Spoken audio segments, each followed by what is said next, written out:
Gue tuh suka banget nonton bocor halusnya Tempo. Ini jujur, ini gue gak ngomongin sama siapa-siapa karena gue baru nontonnya kemarin, yang paling baru.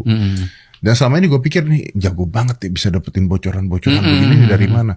Sampai kemarin Pak, sama ada itu cerita. Betul. Nah, jadi kalau kayak begitu, artinya apa yang beredar di sini semuanya bisa aja semuanya juga hoax dan sebagainya, bisa diacak-acak dong. Iya dong. Daftar blunder podcast bocor halus Tempo, sesatkan publik. Tempo berkali-kali blunder dengan informasi yang meleset. Ini buktinya. Pertama,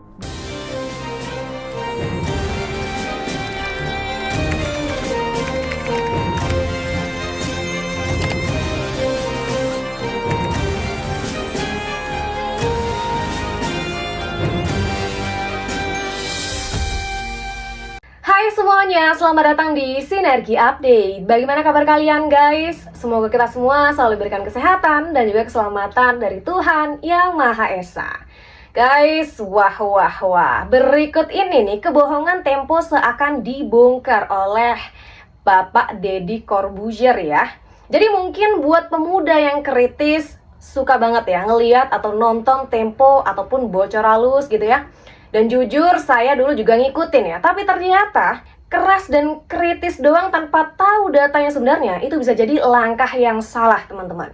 Dan sekarang kayaknya udah banyak yang ngeh kalau info-info dari situ tuh nggak semua bisa dipercaya gitu ya.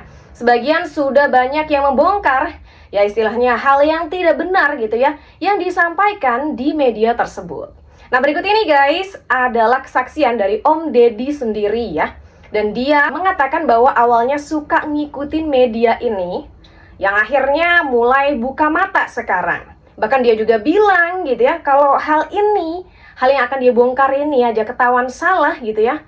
Bisa jadi semua info yang disampaikan di media ini juga salah atau bohong guys. Ya seperti itu ya kata Om Deddy. Dan kira-kira apa nih ya hal yang dibilang Om Deddy bohong yang akhirnya terbongkar sendiri? Kita lihat nih kesaksian dari Om Deddy berikut ini. Gue tuh suka banget nonton bocor halusnya Tempo. Ini jujur, ini gue gak ngomongin sama siapa-siapa karena gue baru nontonnya kemarin, yang paling baru. Dan selama ini gue pikir nih jago banget nih bisa dapetin bocoran-bocoran begini dari mana. Sampai kemarin Pak, sampai kemarin. Jadi ada yang cewek itu ngomong bahwa Pak Prabowo itu dipanggil Pak Jokowi 2 kali pada saat yang pemilu musuh.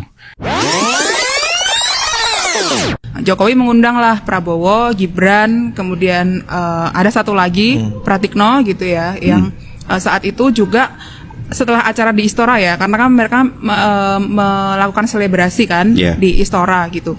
Dan itu pertemuan kedua hari itu kan. Hari itu pertemuan kedua karena dengan yang Prabowo. Paginya, setelah penghitungan suara mulai quick count itu kan Prabowo ketemu juga dengan Jokowi kan. Betul, Jokowi memanggil sebelum dia ke Kertanegara dan setelah dia dari Istora dipanggil lagi ngomongin begini. Di situ gue tahu ini bohong atau ini salah. Karena dari Istora itu Pak Prabowo itu Istora kembali ke keempat. Oh, lu tahu persis ya? Ada gua sampai tidur. Betul. Jadi nggak ada itu cerita. Betul. Nah, jadi kalau kayak begitu, artinya apa yang beredar di sini semuanya bisa aja semuanya juga hoax dan sebagainya, bisa diacak-acak dong. Iya dong. Akhirnya terungkap juga pemberitaan miring tentang Presiden Jokowi yang sering dilansir Tempo dan bocor halusnya ternyata banyak yang tidak benar. Salah satunya seperti yang diungkap Letnan Kolonel Tituler Deddy Corbuzier dalam podcastnya dengan M. Kodari. Gue tuh suka banget nonton bocor halusnya Tempo. Dan selama ini gue pikir nih jago banget nih bisa dapetin bocoran-bocoran begini dari mana. Sampai kemarin Pak, yang cewek itu ngomong bahwa Pak Prabowo itu dipanggil Pak Jokowi 2 kali pada saat pemilu musuh. Sebelum dia ke Kertanegara dan setelah dia dari Istora ngomongin begini. Di situ gue tahu ini bohong atau ini salah. Narasumber bohong, tapi mereka siarkan juga seolah itu benar tanpa konfirmasi. Artinya media itu menyiarkan kebohongan kepada publik. Karena dari Istora itu Pak Prabowo itu Istora kembali ke keempat. Oh, lu tahu persis ya? Ada gua sampai tidur. Betul. Jadi nggak ada itu cerita. Betul. Padahal media tersebut menslogankan diri seolah media paling independen dan paling terpercaya. Ironis ya, dan tidak hanya itu. Sebelumnya, Ibu Negara Iriana yang mereka beritakan miring juga dan sempat heboh pula ya, ternyata juga isapan jempol. Karena masyarakat lebih mempercayai bantahan dari Kaisang yang lebih meyakinkan. Bocor Alus Tempo siapa tuh dibilang ibu saya punya kontribusi sangat besar dengan Mas Gibran menjadi cawapres, yang sampai ke yang dibilang ke HIPMI, ke relawan, itu saya harus ngomong enggak. Kayak ngomong, kalau sampai ngomong bilang ini info A1, buktinya mana sini? Ibu saya di rumah terus. Daftar blunder podcast Bocor Alus Tempo, sesatkan publik. Tempo berkali-kali blunder dengan informasi yang meleset. Ini buktinya. Pertama, Juli 2023, Tempo lewat podcast Bocor Alus Politik menuding Erick Thohir memanfaatkan PSSI dan BUMN demi kepentingan politik pribadi. Tapi, apa buktinya? Tidak ada. Tak ada dokumen. Tak ada data konkret, hanya opini liar. Dewan Pers menilai berita dalam tayangan podcast Bocor Alus itu melanggar pasal 1, 2, dan 3 KEJ. Erick Thohir meminta hak jawab, tapi Tempo bungkam. Akhirnya, Dewan Pers turun tangan. Hasilnya, Tempo terbukti melanggar kode etik jurnalistik. Kedua, Tempo kembali terbukti salah soal gosip Bahlil Lahadalia. Bahlil juga mengadukan podcast Bocor Alus Politik yang berjudul Dugaan Permainan Izin Tambang Menteri Bahlil Lahadalia. Tempo menyerang Bahlil dengan tuduhan praktik investasi tidak etis. Tapi, setelah diproses Dewan Pers, Tempo gagal membuktikan tuduhannya. Mereka lagi-lagi dinyatakan melanggar kode etik dan harus memberikan hak jawab. Di rekomendasi di Dewan Pers itu ada 2. Saya adalah harus memberikan hak klarifikasi. Yang kedua, di rekomendasi kita itu adalah harus jujur juga kita. Tempo harus meminta maaf. Iya, betul. Karena itu Dewan Pers merekomendasikan agar kesalahan itu meminta Tempo meminta maaf atas kesalahan tersebut. Pelanggarannya pasal berapa? Pelanggarannya pasal 1 karena itu tentang akurasi. Ketiga, pada September tahun 2023, Tempo menerbitkan artikel yang diklaim sebagai hasil wawancara dengan Sudirman Said, mantan Menteri Energi dan Sumber Daya Mineral. Namun, kenyataannya, Sudirman Said tidak pernah diwawancarai oleh Tempo. Setelah protes dari Sudirman Said yang menyatakan tidak pernah diwawancarai, Tempo segera menarik artikel tersebut dan mengakui kesalahan fatal dalam proses jurnalistik. Keempat, Tempo ikut menyebarkan laporan OCCRP yang menuding Jokowi terlibat korupsi, dan mereka salah satu media yang ikut membuat voting. Masalahnya, laporan itu sendiri penuh asumsi dan tak didukung bukti kuat, hanya polling yang dibuat. Lagi-lagi Tempo menyebarkan informasi yang membuat publik salah paham. Dari 4 kasus ini, ada pola yang jelas. Tempo terburu-buru menyebarkan berita tanpa verifikasi, tanpa hak jawab, dan tanpa data yang solid. Ingin menyampaikan informasi ini kan, kalau di era digital nih informasi ini berlebihan banyak banget gitu ya. Apalagi sekelas Tempo yang tingkat jurnalisnya udah tinggi gitu ya. Toh bantulah masyarakat untuk memahami isu politik apa sebenarnya yang sedang ingin disampaikan gitu kan. Ini kan orang jadi bingung nih. Hasan Hasbi mau dipecat lah, nanti dibilangnya jubir kepresidenan mau pindah ke Mensesnek lah. Ini kan konspiratif banget. Prabowo belum ngomong apa-apa, menteri belum ngomong apa-apa, tapi seolah-olah mereka udah jadi jubir presiden duluan gitu kan. Udah lebih tahu mereka dibanding Prabowo saya rasa banget. Si Temponya lebih tahu dia dibanding Prabowonya saya rasa. Jadi Prabowo pas dengar podcast bilang, "Oh, jadi saya akan mengganti." Mungkin. Itu kritik saya sama teman-teman Tempo ya. Jadi kalaupun punya opini, mungkin bisa disclaimer di awal atau di akhir gitu ya, bahwa ini adalah sebuah opini kami. Ini opini saya gitu kan. Dan ini kan jadinya apa ya? Apa bedanya jurnalis sebesar Tempo dengan kanal-kanal YouTube karbitan lainnya? Kan nggak ada bedanya jadinya. Jokowi ini memang agak menekan ya, memaksa Sri Mulyani untuk mencarikan. Saya stitch pernyataan dari wartawan Tempo dalam programnya Bocor Alus. Saya terus terang dulu sangat kagum dengan Tempo ya, karena memang dalam laporan investigatifnya sangat rinci.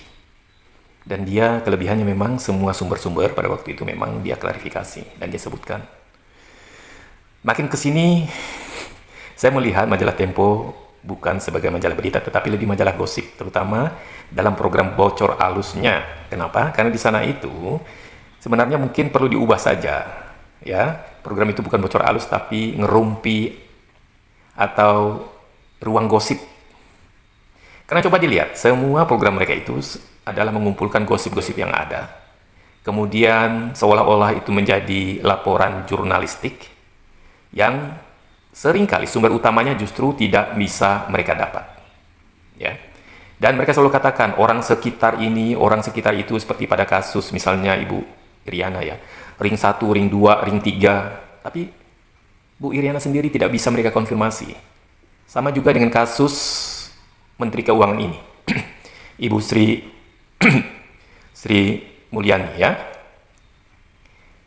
Sri Mulyani memang mengatakan bahwa kalau dalam berita-berita ya yang bisa dipercaya, memang sekarang ini bansos dikeluarkan dan itu sudah ada dalam anggaran APBN. Mengapa itu perlu? Karena memang ada masalah ekonomi yang menyangkut krisis COVID dan juga El Nino, sehingga untuk membantu masyarakat kecil yang berdampak, maka itu dikeluarkan. Mengapa dikeluarkan sekarang? Karena memang anggarannya diperuntukkan untuk sekarang. Dan anggaran itu kan sudah disetujui oleh DPR. Ya kan? Itu pernyataan resmi dari Sri Mulyani. Entah dari mana wartawan Tempo mengatakan Jokowi menekan Sri Mulyani. Kalian kerja di perusahaan kan? Perusahaan Tempo. Pimpinan perusahaan pasti akan mengatakan, oke, ini target kita, usahakan supaya kita bisa mencapai target ini. Itu bukan paksaan, itu tanggung jawab Anda sebagai staf wartawan di Tempo. Sebagai wartawan kalian juga harus mengejar deadline kan? Dan itu bukan paksaan. Sama dengan Sri Mulyani, dia sebagai Menteri Keuangan, karena memang bantuan bansos itu memang sudah menjadi program, sudah disetujui DPR. Ya, tinggal sekarang bagaimana dananya dicarikan supaya itu bisa dilakukan. Kalau soal prioritas, bukan Sri Mulyani yang menentukan. Prioritas adalah tanggung jawab Presiden. Ya kan? Dan tentu saja Presiden minta, oke, kalau mungkin ada anggaran-anggaran yang masih bisa kita pakai, kita prioritaskan ini karena memang sekarang ini situasinya masyarakat butuh bantuan langsung dalam bentuk bansos. Pasti itu yang terjadi, tapi jangan lalu dikatakan Jokowi memaksa. Ya, bahasa kalian adalah bahasa provokatif. Dan kalian bicara seolah-olah semuanya udah valid, tapi kalau ditanya, sudah diwawancara enggak Sri Mulyani? Bagaimana keterangannya? Anda katakan kolega-kolega Sri Mulyani. Coba, siapa koleganya? Anda dikatakan juga, ya kan? Dan itu namanya gosip. Ya. Jadi Tempo sekarang lebih sebagai majalah gosip dan penyebar kebencian dan provokatif. Sayang sekali sebenarnya. Majalah Tempo adalah majalah yang boleh dikatakan cukup tua di negara ini, ya. Jangan kalian gunakan reputasi kalian itu, dan sekarang reputasi kalian terpuruk. Ya. Saya sangat kecewa dengan Tempo.co. Kualitas jurnalistiknya sudah pecah berantakan.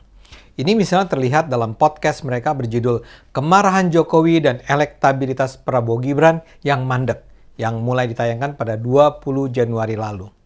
Yang bicara adalah dua jurnalis Tempo, Stefanus Pramono dan Erman Hermawan. Mereka sepenuhnya hanya mengandalkan kabar burung. Mereka bilang menurut sumber mereka, Jokowi marah-marah karena elektabilitas Prabowo mentok, tidak kunjung mencapai 50%. Dibandingkan survei sebelumnya, sekitar 2 minggu sebelumnya, suara Prabowo Gibran bertahan di angka 46%. Ini membuat Jokowi panik, karena artinya Prabowo tidak bisa menang satu putaran. Padahal, kata mereka, Jokowi sudah all out berupaya menggerakkan segenap kekuatan untuk memenangkan Prabowo. Kata Tempo, Jokowi saat ini sudah bersiap untuk kembali ke PDIP. Menurut dugaan saya, Tempo hanya sedang mengarang bebas menciptakan kisah-kisah sensasional untuk menarik penonton. Jumlah penontonnya sih 1,3 juta orang. Tapi kalau dibaca komentar-komentarnya, sebagian besar memang adalah orang-orang yang sudah membenci Jokowi. Mereka begitu saja percaya bahwa Jokowi marah-marah tanpa peduli Tempo tidak punya bukti. Padahal tidak ada alasan sedikit pun bagi kita untuk percaya Jokowi sedang panik. Coba lihat hasil survei terbaru dari lembaga yang sangat bisa dipercaya, Indikator. Elektabilitas Prabowo itu naik terus. Pada 1 November, suara Prabowo 40%. Sekarang sudah 46%. Sementara Ganjar turun dari 30% ke 23% dan Anies konstan di 24-25%. Dan kalau memang terpaksa 2 putaran, sehingga cuma ada 2 pasangan, suara Prabowo bahkan akan mencapai sekitar 56-58%. Saya tahu bahwa Tempo tidak ingin Prabowo menang, tapi janganlah hasrat itu menyebabkan Tempo meninggalkan prinsip dasar jurnalisme profesional. Ayo gunakan akal sehat, karena hanya dengan akal sehat Indonesia Sebetulnya posisi Menteri Keuangan. Nah, ini gimana nih. tuh Menteri Keuangan? Udah diskusi lah Prabowo. Nah, dari kemarin kan saya udah bilang, Tempo ini cuma suka atau pinter mengframing, menggiring opini seolah-olah yang mereka katakan itu benar. Lihat, dikatakan bahwa Sri Mulyani akan pensiun, ternyata Sri Mulyani lanjut di pemerintahan Prabowo. Kemudian kemarin mengatakan Jokowi akan naik Garuda. Dan sudah dipersiapkan tiketnya untuk pulang Solo, beberapa baris depan Jokowi dan belakang Jokowi sudah di-book semuanya naik Garuda. Ternyata Jokowi katakan bahwa dia belum pesen tiket lagi, belum disediakan tiket sama pihak istana gitu loh, guys. Yang berikutnya adalah lagi heboh tentang proposal yang Tempo ajukan ke Menko kalau nggak salah ya. Proposal yang diajukan, kalau kita ngajukan proposal, mau audiensi kayak atau apa kayak, di surat itu kan jelas dikatakan bahwa mereka ngajukan proposal untuk dana berapa puluh miliar itu. Supaya apa? Mereka membuat berita, buat iklan tentang hasil kerja Jokowi selama 10 tahun. Tapi kan ditolak sama pemerintah, sama kementerian ditolak. Karena ini udah bocor, katanya bocor halus, padahal ini dibocorkan. Saya rasa ini sengaja dibocorkan oleh pihak kementerian supaya masyarakat lihat Tempo ini sebenarnya bagaimana. Dari dulu saya memang gak percaya sama Tempo. Kalian lihatlah dari dulu. 3 orang ini kalau podcast, seolah-olah mereka itu ada di dalam istana. Seolah-olah mereka paham apa yang terjadi di dalam istana, apa yang terjadi sesama menteri, apa yang terjadi di partai politik. Nanti mereka katakan, saya dapat info dari ring 1 orang terpercaya, tapi nggak berani sebutkan nama.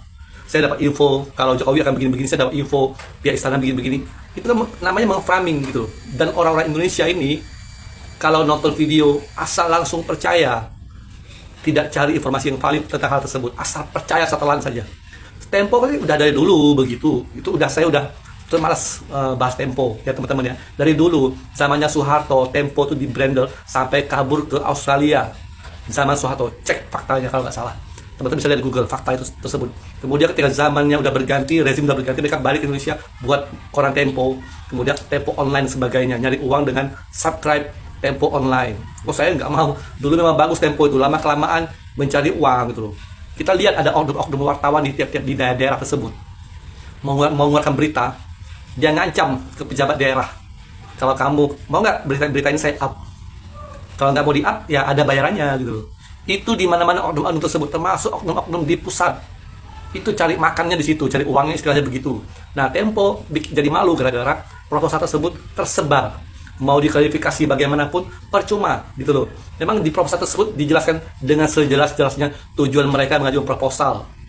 Ya, saya punya ormas, saya mau mengajukan proposal nih untuk acara 17 Agustus. Datang ke PT ini, mengeluarkan surat proposal dana sekian, kita butuh dana bisa 100 juta. Silakan PT ini mau nyumbang berapa. Nanti kita akan bikin banner atas nama PT tersebut. Itu udah aduh, Tempo dari kemarin jelekin Jokowi mulu, dari kemarin mengframing masyarakat mulu, sekarang kena kan batunya. Sepandai-pandai tupai melompat, pasti kamu jatuh juga gitu loh. Jadi kamu mengframing masyarakat dengan katanya Jokowi begini, udah siap begini, akan orang-orang Jokowi akan nanti Prabowo akan diapa-apain lah. Aduh, tolonglah. Gimana Indonesia mau maju kalau kerjamu tuh begitu?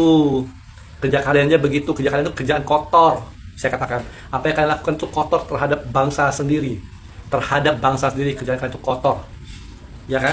Kalian memframing masyarakat, menggiring opini seolah-olah kalian itu ada di ring 1 istana. Kalian katakan kemarin kan banyak kan di video-video kalian kan dapat info dari istana, dari orang terpercaya. Iya kan? Dari orang terpercaya.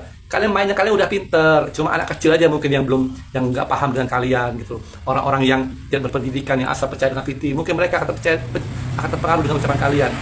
Tapi tidak dengan orang-orang yang melek ya ilmu politik, orang yang melek tentang orang yang berpendidikan dan sebagainya, yang paham yang begini. Tempo, habis kamu. Nanti sama lihat nanti kamu berani nggak bisa mainnya Prabowo nanti. Oke guys, jadi seperti itu ya. Itu hanya salah satu hal yang dibongkar oleh Om Deddy dan belum oleh orang-orang yang lainnya atau pengamat atau pakar politik yang lainnya yang juga sudah banyak gitu ya membicarakan soal informasi yang disampaikan oleh media ini yang dikatakan tidak semua itu benar, tidak semua itu valid seperti itu guys. Dan jadi kita harus mencermati sesuatu ya, informasi terutama yang disampaikan oleh beberapa media, karena mungkin saja tidak semuanya benar. Makanya kita penting banget untuk cari tahu kebenarannya guys. Jangan langsung percaya dengan media. Nah guys, menurut kalian sendiri bagaimana? Apakah kalian masih ngikutin atau percaya dengan media ini guys? Silahkan tulis pendapat kalian di kolom komentar ya. Jangan lupa juga untuk like dan subscribe channel Sinergi Update. Sampai jumpa di video-video update lainnya. Bye!